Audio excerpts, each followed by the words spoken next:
আজি আমি আলোচনা কৰিম বৰ্তমান আৰু ভৱিষ্যতৰ মানুহৰ মাজত জ্ঞান ধাৰণা আৰু চিন্তা আৰু কৰ্মৰ মাজত পাৰ্থক্য, এই বিষয়ে আমি আলোচনা কৰিম। মোৰ লগত আছে শিক্ষাগুৰু প্ৰেম কৃষ্ণ দাস মহাশয়, তেখেতৰ লগত আজি এই বিষয়ত আলোচনা কৰিম। যদি বিষয়টি ভাল আপোনালোকৰ মনোভূত হয় বা আপোনালোকৰ ভিডিঅ'টো চাই যদি ভাল লাগে, তেতিয়াহ'লে লাইক কমেণ্ট শ্বেয়াৰ কৰি আমাক উৎসাহিত কৰিব। তো এতিয়া আমি ভিডিঅ'টো আৰম্ভ কৰিব বিচাৰিছোঁ। তো মাষ্টাৰ বাবু, তাৰমানে বৰ্তমান আৰু অতীতৰ মানুহৰ কৰ্ম,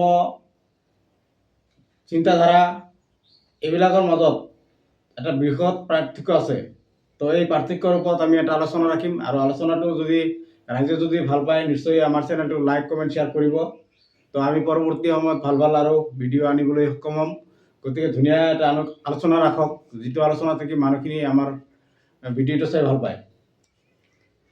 এতিয়া প্ৰশ্ন হ'ল, অতীত আৰু বৰ্তমানৰ মাজত মানুহৰ চিন্তা ধাৰণা কৰ্ম সম্পৰ্কে যে বহুত পাৰ্থক্য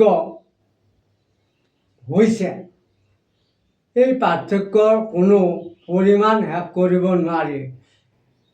বাস্তৱ ক্ষেত্ৰত আমি দেখিবলৈ পাওঁ, চকু ফুৰালে দেখিবলৈ পাওঁ, আগৰ যিবিলাক বস্তু আছিল বৰ্তমান সেই বস্তুবিলাক এটাও নাই। এই নোহোৱাৰ কাৰণ কি? এই নোহোৱাৰ মাজত কাৰণটো হ'ল মানুহৰ চিন্তাধাৰা কুসংস্কাৰেৰে ভৰি পৰিছে।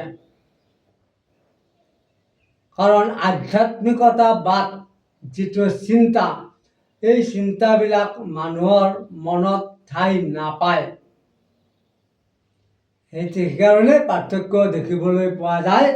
এতিয়া প্ৰথম ক্ষেত্ৰতেই দেখিবলৈ পাওঁ, আগৰ দিনৰ মানুহৰ চেহেৰা,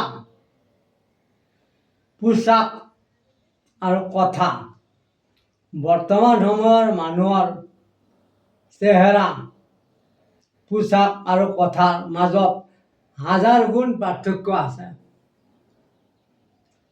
দ্বিতীয়তে, আগৰ দিনৰ মানুহে যেনেকৈ কৰ্ম কৰিব পাৰিছিল, আজিকালিৰ মানুহে একেবাৰে কৰ্ম কৰিব নোৱাৰে, চব এলেহুৱা হৈ পৰিছে। তৃতীয়তে দেখিবলৈ পাব, এই এলেহুৱা হোৱাৰ কাৰণ কি? বৈজ্ঞানিক আৱিষ্কাৰ। এই বৈজ্ঞানিক আৱিষ্কাৰে মানুহক একেবাৰে এলেহুৱা আৰু পংগু কৰি পেলাইছে। কেনেকৈ কৰি পেলাইছে? আগৰ দিনত মানুহে হাল বাইহে খেতি কৰিছিল, বহুত খোজকাঢ়িব পাৰিছিল, হাল বোৱাৰ লগতে বহুত খোজকাঢ়া হৈছিল। ৩-৪ ঘণ্টা খোজকাঢ়িলে মোটামুটি আমি এতিয়া ইয়াৰ পৰা বাইহাটাহে যাই পাম। গতিকে আজিকালিৰ মানুহে এক পাক খোজকাঢ়িব নোখোজে, চাইকেল, বাইক, ৰিক্সা নহ'লে ঘৰৰ পৰাই ওলাই নাযায়। গতিকে এই যে খোজকাঢ়িবলৈ মানুহে পাহৰিছে, তাৰ কাৰণে মানুহৰ শৰীৰৰ শক্তিও হ্ৰাস পাইছে।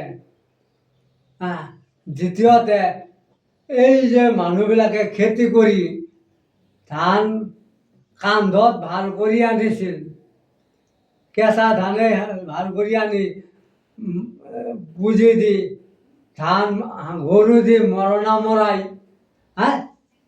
ধান ঝাৰি উলিয়াইছিল, সেই ধান ৰ'দত শুকাইছিল, একবাৰ ঘৰৰ ভিতৰত লৈ যা, একবাৰ বাহিৰত আন, খেৰবিলাক টানি নি পেলাই ৰাস্তাত দি শুকাব লগা হৈছিল। গতিকে মানুহে কিমান পৰিশ্ৰম কৰিছিল, তাৰ কাৰণে মানুহৰ শৰীৰত অজস্ৰ শক্তি আছিল।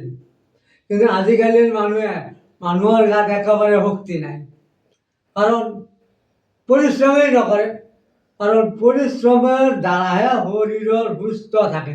আৰু আজিকালি যিমান বেমাৰ দেখিবলৈ পাওঁ, আগৰ দিনত এইগিলা বেমাৰ নাছিল। আগৰ দিনত যদি কিবা অলপ সাধাৰণ বেমাৰ জ্বৰ কাহ হৈছিল, ওই চিবাজল নামৰ বড়ি এটা খালেহে ভাল হৈ গৈছিল। আজিকালি কিমান লাখ লাখ ঔষধ, কিমান চিকিৎসাৰ সঁজুলি, এই যে ইমান বেমাৰ ক'ৰ পৰা আহিল, সব বৈজ্ঞানিক কুসংস্কাৰ।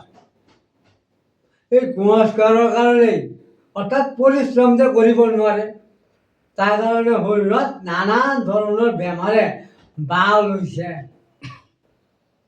এতিয়া ডাক্তৰৰ তাত যাব, পৰীক্ষা নকৰাকৈ ঔষধেই নিদিয়ে। এতিয়া পৰীক্ষা কৰিব যাওঁতে 2,000-3,000 টকা দিব লগা হয়। গতিকে এনেকুৱা ধৰণৰ সংস্কাৰবিলাক আমি যদি সমাধান নকৰোঁ, আমি জীৱনত সুখ শান্তি পোৱাটো সম্ভৱ নহয়।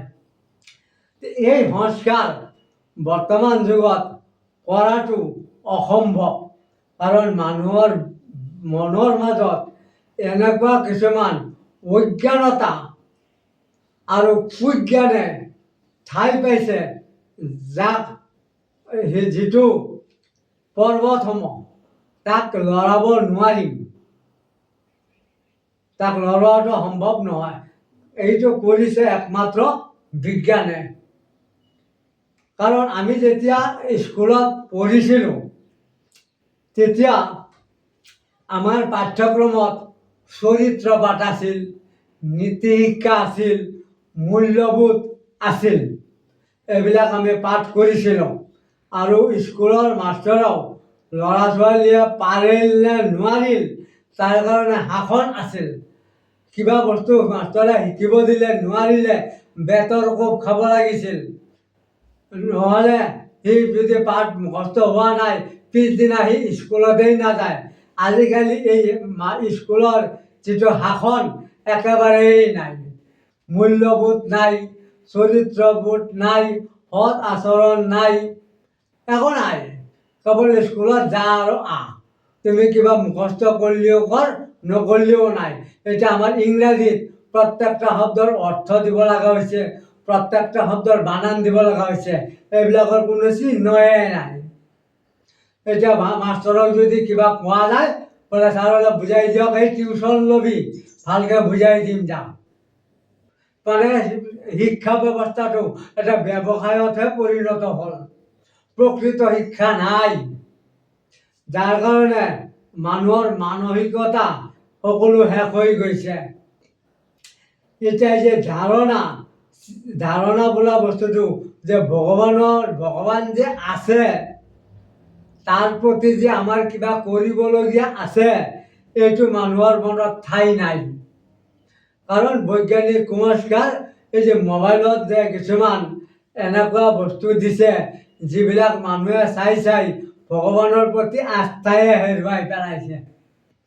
ভগৱানৰ প্ৰতি বিশ্বাসো নাই, আস্থাও নাই, ভগৱানৰ নাম কীৰ্তনো নাই, মানে নাই আৰু একো নাই। গতিকে ইয়াৰ মূল কাৰণবিলাক বৈজ্ঞানিক চিন্তাধাৰা, যিটো কয় আধুনিক চিন্তাধাৰা, এই আধুনিক চিন্তাধাৰাবিলাকেই মানুহক কুপথে পৰিচালিত কৰিছে।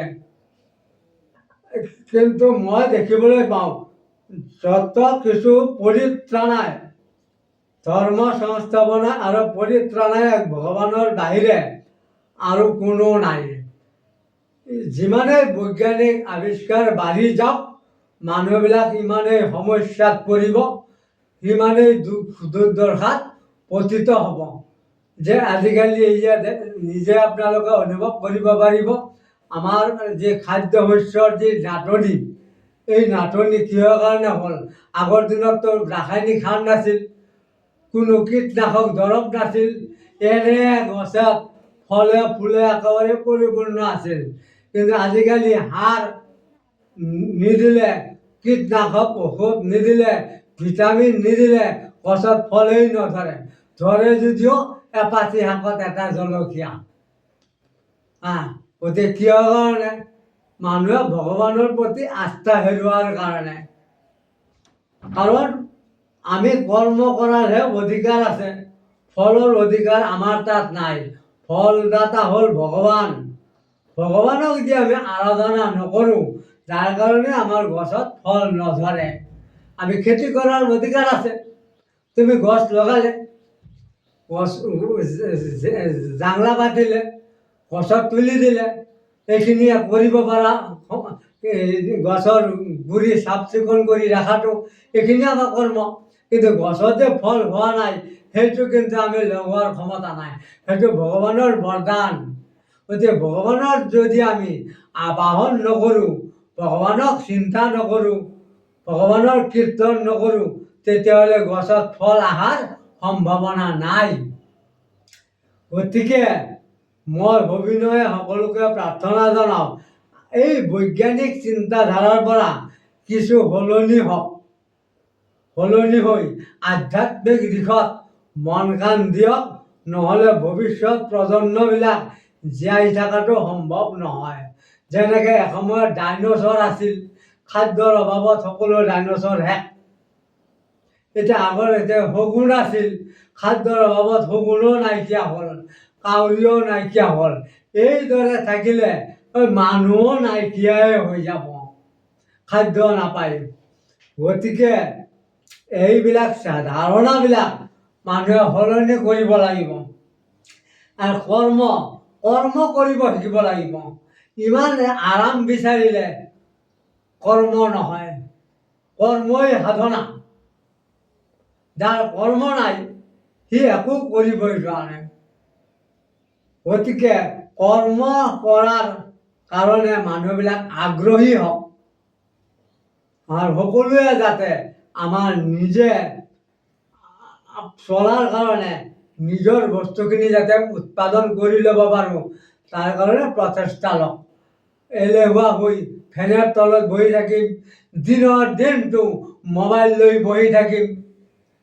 কিন্তু এই মোবাইল লৈ বহি থাকি এসময়ত এনেকুৱা হ'বগৈ, সকলোৰে দৃষ্টিশক্তি নাইকিয়া হ'ব, চব অন্ধ হৈ পৰিব। কাৰণ এই মোবাইলৰ যিটো ফ'কাচিং লাইট, দিনটো মোবাইল চাওঁতে চাওঁতে চকুৰ যিটো ৰেটিনা সেইটো বেয়া হৈ যাব। ফলত সকলোৱে দিন গনা আৰু অন্ধ হৈ যাব। মানে আধা বয়স হোৱাৰ লগে লগে সকলোৱে অন্ধ হৈ পৰিব। গতিকে সকলোৱে মন কাণ কৰি চিন্তা ভাৱনা কৰি এই যে মই কোৱা কথাখিনি আপোনালোকে এশবাৰ ভাবি চাব, কথাবিলাক কিমান সত্য। আৰু মানুহবিলাক আজিকালি ক'ত যাই আছে সেইটো আপোনালোকে নিজে ভাবি চাওক। কাৰণ এই পৰুৱাৰ যেতিয়া পাখি গজে সকলোবিলাক জুইত পৰে। গতিকে এই যে মানুহৰ যে টকা হৈ আছে, এই টকাই মানুহক এই জুইত নি পেলাই আছে। তাৰ দ্বাৰা কোনেও সুফল লাভ কৰিব নোৱাৰে। মানে too much is everything bed. অতি লোভেই পাপ, পাপেই বিনাশ। গতিকে লোভ কৰাটো চেঞ্জ কৰিব লাগিব। লোভ বহুত ধৰণৰ আছে, কাম, ক্ৰোধ, লোভ, মদ, মাৎসৰ্য সকলোবিলাক ত্যাগ কৰি ভগৱানৰ আৰাধনা কৰিলে আকৌ আমি আগৰ অৱস্থাটো ঘূৰাই পাব পাৰোঁ। কিন্তু যিটো বৰ্তমান চলি আছে, এইটো ধাৰণা থাকিলে আৰু 10 বছৰ পিছত লাহে লাহে শেষ হৈ যোৱাত শগুন নোহোৱাৰ দৰে মানুহো নোহোৱা হৈ যাব। আশা কৰোঁ আপোনালোকে সকলোৱে আজিৰ ভিডিঅ'টো চাই ভাল লাগিছে, আৰু ভাল লাগিলে আমাৰ চেনেলটো ছাবস্ক্ৰাইব কৰি ৰাখিব, আৰু পৰৱৰ্তী সময়ত এই ধৰণৰ ভিডিঅ' পাবলৈ আপোনালোকে আমাক উৎসাহিত কৰিব। উৎসাহিত কৰাৰ কাৰণে আপোনালোকে এই চেনেলটোত আহি এটা লাইক, কমেণ্ট, শ্বেয়াৰ কৰি থাকিব। তেতিয়াহ'লে আমি নিশ্চয় পৰৱৰ্তী সময়ত এই ধৰণৰ ভিডিঅ' আপোনালোকৰ ওচৰত আনিবলৈ সক্ষম হ'ম। আৰু আপোনালোকৰ লাইক, কমেণ্ট, শ্বেয়াৰে আমাক উৎসাহিত কৰে। এইটো আপোনালোকে জানে যে এটা ভিডিঅ' বনোৱাটো ডাঙৰ কথা নহয়, কিন্তু ভিডিঅ'টো বনোৱাৰ পিছত কিমান চিন্তা কৰিব লাগে সেই চিন্তাখিনি নিশ্চয় আপোনালোকে উপলব্ধি কৰে। গতিকে আপোনালোকৰ এটা লাইক মানে কি আমাক বহুত ভাল লাগে। আপোনালোকৰ 1 ছেকেণ্ডৰ সময় নালাগে, এটা লাইক দিওঁতে, এটা কমেণ্ট কৰোঁতে হয়তো অলপ সময় লাগে, কিন্তু আপোনালোকৰ এটা চেনেলত আহি লাইক কমেণ্ট কৰাটোৱে আমাৰ কাৰণে বহুত, এইটো আমি আশীৰ্বাদ বুলি ভাবোঁ। তো সকলোৱে মংগলে থাকক, এই কামনাৰে আজি এই ভিডিঅ'টি ইয়াতে সমাপ্ত কৰিছোঁ।